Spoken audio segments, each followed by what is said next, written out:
నువ్వు అడిగిందే మేము అడుగుతున్నాం. మరి మేమేమో న్యాయం అడిగితే అడ్డుకుంటామన్నావు. మరి ఆ రోజు నువ్వు చేసిందేంది? అడ్డుకోవడమేనా? దానికి నువ్వు ఇచ్చే సమాధానం ఏంది? నువ్వు ఎన్ని కుట్రలు చేసినా ఆ రోజు కేసీఆర్ గారు ఒక దీక్షతో ఆయన ప్రయత్నం చేసిండు, మల్లన్న సాగర్ కట్టిండు కనుకనే ఇవాళ మల్లన్న సాగర్ తెలంగాణకు గుండెకాయ అయింది. మల్లన్న సాగర్ హైదరాబాదుకు రైతాంగానికి ఒక వరంలాగా మారింది. మల్లన్న సాగర్ కాళేశ్వరంలో భాగం కాదా? మల్లన్న సాగరే లేకపోతే నీకు ఎక్కడి 20 టీఎంసీలు? నువ్వేదో పెద్ద పోజులు కొడుతున్నావు, నోరుంది కదా అని రెచ్చిపోతున్నావు. నోరుంది కదా అని గాయ పెట్టినంత మాత్రాన అబద్ధాలు నిజాలు కావు, నిజాలు అబద్ధాలు కావు.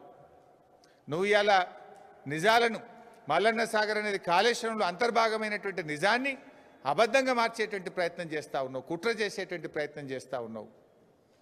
ఈరోజు ఆ మల్లన్న సాగరే ఈరోజు వరమైంది. ఆనాడు నువ్వు ఎన్ని అడ్డాంకులు పెట్టినా ఇవాళ వచ్చింది.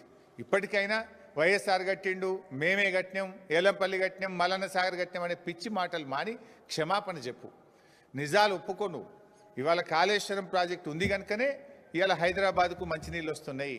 మూసి ఇవాళ శుద్ధి చేసే కార్యక్రమం జరుగుతుందంటే అది కాళేశ్వరంలో అంతర్భాగమైనటువంటి విషయాన్ని కూడా ఆయన గుర్తుపెట్టుకోవాల్సిన అవసరం ఉంది.